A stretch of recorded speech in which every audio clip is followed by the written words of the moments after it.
25 जुलाई 2022 हमारे भारत के इतिहास में एक नया नाम जोड़ा गया। 25 जुलाई को भारत के 15वें राष्ट्रपति ने शपथ ली और उन नए राष्ट्रपति का नाम है द्रौपदी मुर्मू। द्रौपदी मुर्मू का राष्ट्रपति बनना इसलिए भी खास है क्योंकि वह पहली आदिवासी महिला राष्ट्रपति हैं और इतिहास की दूसरी महिला राष्ट्रपति। इससे पहले प्रतिभा पाटिल जी थी जो भारत की 12वीं तथा इस पद को सुशोभित करने वाली पहली महिला राष्ट्रपति थी। उन्होंने 25 जुलाई 2007 को पद की शपथ ली थी।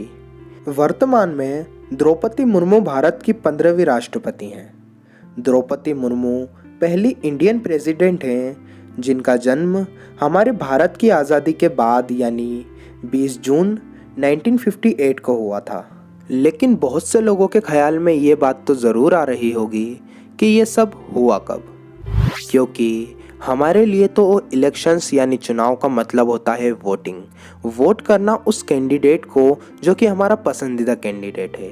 लेकिन ये चुनाव इतना अलग है कि इस चुनाव में आम आदमी वोट डाल ही नहीं सकता है।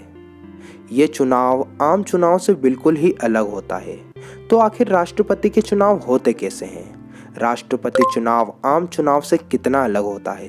कौन राष्ट्रपति चुनाव लड़ सकता है? इस चुनाव में कौन कौन वोट डाल सकता है? क्या अलग अलग वोटर के वोट की वैल्यू भी अलग अलग होती है और एक वोट की वैल्यू कितनी होती है?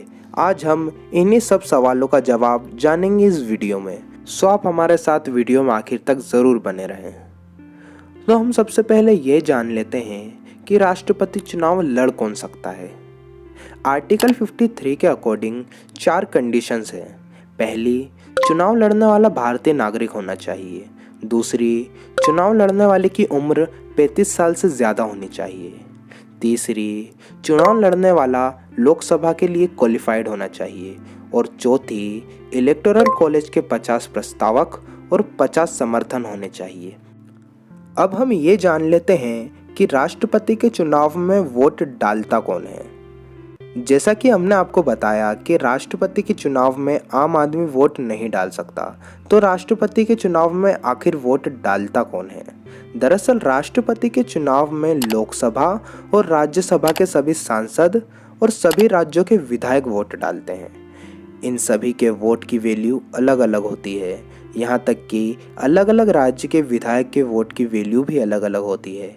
एक सांसद के वोट की वैल्यू 708 होती है। वहीं विधायकों के वोट की वैल्यू उस राज्य की जनसंख्या और सीटों की संख्या पर निर्भर होती है। वहीं वोट डालने की प्रक्रिया भी आम चुनाव जैसी नहीं होती। वोटर्स को चुनाव आयोग की ओर से एक विशेष पेन दी जाती है। उसी पेन से उम्मीदवारों के आगे वोटर को नंबर लिखने होते हैं। एक नंबर उसे सबसे पसंदीदा उम्मीदवार के नाम के आगे डालना होता है। ऐसे दूसरी पसंदीदा वाले उम्मीदवार के आगे 2 लिखना होता है। अगर आयोग द्वारा दी गई विशेष पेन का इस्तेमाल नहीं होता है तो वो वोट इनवैलिड हो जाता है। इन सब के बाद अब हम ये जान लेते हैं कि राष्ट्रपति चुनाव में कुल कितने वोटर्स होते हैं। राष्ट्रपति चुनाव में लोकसभा, राज्यसभा और राज्यों के विधानसभा के सदस्य वोट डालते हैं। इसी के साथ 245 मेंबर वाली राज्यसभा में सिर्फ 233 मेंबर्स ही वोट डाल सकते हैं, क्योंकि उसमें से 12 सांसद नॉमिनेटेड होते हैं, इसलिए वे इन इलेक्शंस में वोट नहीं डाल सकते। इसी के साथ लोकसभा के सभी 543 सदस्य वोट डाल सकते हैं। इसके अलावा सभी राज्यों के कुल 4033 विधायक भी राष्ट्रपति चुनाव में वोट डाल सकते हैं। इसी तरह से राष्ट्रपति चुनाव में कुल वोटर्स की संख्या 4809 होगी। हालांकि इनके वोटर्स की वैल्यू अलग अलग होगी। याद रखिएगा, ये उन वोटर्स की संख्या है जो सिर्फ राष्ट्रपति चुनाव में वोट डालेंगे। अब हम जान लेते हैं कि एक राज्य के विधायकों की वोट की वैल्यू कितनी होती है। देश की सबसे ज़्यादा आबादी वाले राज्य उत्तर प्रदेश के एक विधायक के वोट की वैल्यू सबसे ज़्यादा यानी 208 होती है। वहीं इसके बाद झारखंड और तमिलनाडु के एक विधायक के वोट की वैल्यू 176 होती है। तो महाराष्ट्र के एक विधायक के वोट की वैल्यू 175 होती है। बिहार के एक विधायक के वोट की वैल्यू 173 होती है, तो वहीं सबसे कम वैल्यू सिक्किम के विधायकों की होती है। यहाँ के एक विधायक के वोट की वैल्यू केवल 7 होती है। इसके बाद नंबर अरुणाचल प्रदेश और मिजोरम के विधायकों का आता है। यहाँ के एक विधायक के वोट की वैल्यू सिर्फ 8 होती है। इसी तरह से हर राज्य के सदस्यों की संख्या प्लस एक सदस्य के वोट की वैल्यू प्लस सभी सदस्यों के वोट की वैल्यू अलग अलग होती है। अब एक वोट की वैल्यू निकाली कैसे जाती है, तो हम एक एग्जाम्पल से समझते हैं। फर्स्टली हमें उस राज्य की जनसंख्या लेनी होगी। हमें याद रखना होगा कि हमें 1971 वाली ही पॉपुलेशन लेनी होगी। राष्ट्रपति चुनाव में जनगणना के आधार पर 2026 के बाद जो जनगणना होगी, यानी 2031 की पॉपुलेशन के आंकड़े होने के बाद 1971 की जगह 2031 वाली जनगणना के आधार पर सांसदों और विधायकों के वोटों की वैल्यू तय होगी। यानी 1971 वाली जो पॉपुलेशन काउंटिंग हुई थी, अब उसको कैंसिल कर दिया जाएगा और 2031 वाली पॉपुलेशन को कंसिडर किया जाएगा। इसलिए अभी तो हम 1971 वाली पॉपुलेशन के हिसाब से ही समझेंगे। तो हम उत्तर प्रदेश का ही एग्जाम्पल ले लेते हैं। 1971 में उत्तर प्रदेश की पॉपुलेशन थी 8,38,49,905 और सदस्यों की संख्या और विधानसभा में कुल 403 सीटें थी। तो हम उत्तर प्रदेश की जनसंख्या की कुल सीटें 430 को डिवाइड करेंगे 1000 से, तो नंबर आएगा 40300। अब हम 830 यानी जो कि पॉपुलेशन थी उत्तर प्रदेश की, उसे हम 40300 से भाग कर देंगे। हमारे पास जवाब आएगा 208.06। तो इस दशमलव को यानी उत्तर प्रदेश के एक विधायक के वोट की वैल्यू होगी 208। यही मेथड हर राज्य में यूज़ कर लो। मध्य प्रदेश में यूज़ कर लो, महाराष्ट्र में यूज़ कर लो, दिल्ली में यूज़ कर लो, लेकिन जम्मू एंड कश्मीर को हम इसमें काउंट नहीं कर सकते क्योंकि वो इस मेथड से बाहर है। क्योंकि धारा 370 हटने के बाद जम्मू एंड कश्मीर अब कोई स्टेट नहीं रहा, वो एक यूनियन टेरिटरी बन चुकी है। जम्मू कश्मीर लद्दाख उनकी लोकसभा अभी भंग है, तो हम उनको नहीं काउंट करेंगे। जम्मू कश्मीर इस प्रेसिडेंशियल इलेक्शन में वोट नहीं डाल सकते। अब ये तो हो गई एमएलएस की बात। अब हम बात कर लेते हैं कि देश के सांसदों के वोट की वैल्यू क्या होगी। जैसा कि हमने आपको बताया था कि राज्यसभा के 245 में से सिर्फ 233 सांसद ही राष्ट्रपति चुनाव में वोट डाल सकते हैं, क्योंकि उसमें से 12 नॉमिनेटेड सांसद होते हैं। और लोकसभा में सभी 543 सांसद वोट डाल सकते हैं। राज्यसभा और लोकसभा के सदस्यों में से एक वोट की कीमत होती है 700 यानी 700। दोनों सदनों के सदस्यों की संख्या 776 है।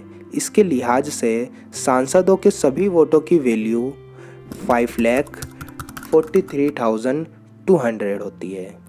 अब अगर विधानसभा के सदस्यों और सांसदों के वोटों की कुल वैल्यू देखें तो 10,86,431 हो जाती है। मतलब राष्ट्रपति चुनाव में इतने वोट वैल्यूएबल वोट पड़ेंगे। अब बात सांसदों के वोट की कीमत की कर लेते हैं। सांसदों के वोट की कीमत निकालने के लिए सभी विधायकों के वोट की कीमत जोड़ लिया जाता है। जोड़ने पर जो संख्या आती है उसे राज्यसभा और लोकसभा के कुल सांसदों की संख्या से डिवाइड कर लेते हैं।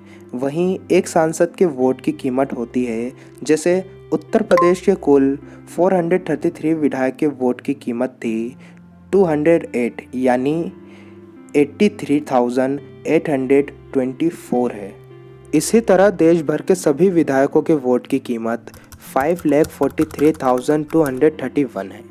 राज्यसभा के 233 और लोकसभा के 543 सांसद हैं, तो अगर हम इन्हें प्लस कर दें तो हमारे पास आंसर आएगा 776। अब हम 5,43,231 को 776 से डिवाइड करते हैं तो हमारे पास नंबर आएगा 700.07। इसी तरह एक सांसद के वोट का मूल्य 700 होता है। विधायक और सांसदों के कुल वोट मिलाकर इलेक्टोरल कॉलेज कहा जाता है। तो अगर हम 776 को मल्टीप्लाई कर दें 700 से, तो हमारे पास सभी एमपीज़ की वोट की वैल्यू होगी, यानी 5,43,231। अब आप देख सकते हैं कि सभी सांसदों, एमएलए और एमपीज़ के सब वोटों की वैल्यू एक जैसी आ चुकी है, क्योंकि जब रूल्स बनाए जा रहे थे तो वो चाहते थे कि एक इक्वल बैलेंस बना रहे यूनियन के बीच और स्टेट गवर्नमेंट के बीच।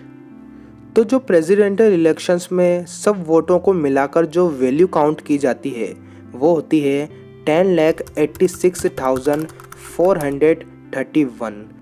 अब हम सबसे आखिर में ये जान लेते हैं कि भारतीय राष्ट्रपति हमेशा राष्ट्रपति की शपथ 25 जुलाई को ही क्यों लेते हैं। तो हमें ये जानने के लिए थोड़ा वक्त में पीछे जाना होगा, यानी 1977 में भारत के छठे राष्ट्रपति नीलम संजीव रेड्डी ने 25 जुलाई 1977 को शपथ ली थी। इसके बाद से भारत के सभी राष्ट्रपतियों ने अपना कार्यकाल पूरा किया। इस कारण 1977 के बाद से ही 24 जुलाई को राष्ट्रपति का कार्यकाल समाप्त होता है और 25 जुलाई को देश को नया राष्ट्रपति शपथ ग्रहण के लिए मिलता है। ऐसा कोई लिखित में नहीं है कि सरकार की तरफ से कि आपको परमानेंट ही 25 जुलाई को शपथ लेनी है। सिर्फ ये टाइम के हिसाब से होता है कि राष्ट्रपति बनने के बाद आपका कार्यकाल किस तारीख तक समाप्त हो रहा है। तो सभी के कार्यकाल 24 जुलाई को ही समाप्त होते हैं, इसलिए 25 जुलाई को नए राष्ट्रपति शपथ लेते हैं। सो फ्रेंड्स, आई होप आपको ये वीडियो समझ में आ गई होगी, आपके डाउट्स सारे क्लियर हो चुके होंगे और आपको ये वीडियो भी पसंद आई होगी। आपको और कुछ भी प्रेसिडेंशियल इलेक्शंस के बारे में जानना है तो मुझे कमेंट बॉक्स में प्लीज़ ज़रूर से कमेंट करके बताएं। और अगर आपको वीडियो अच्छी लगी हो तो हमारे वीडियो को लाइक करके चैनल को ज़रूर से सब्सक्राइब कीजिएगा। सो मिलते हैं नेक्स्ट वीडियो में। Bye bye.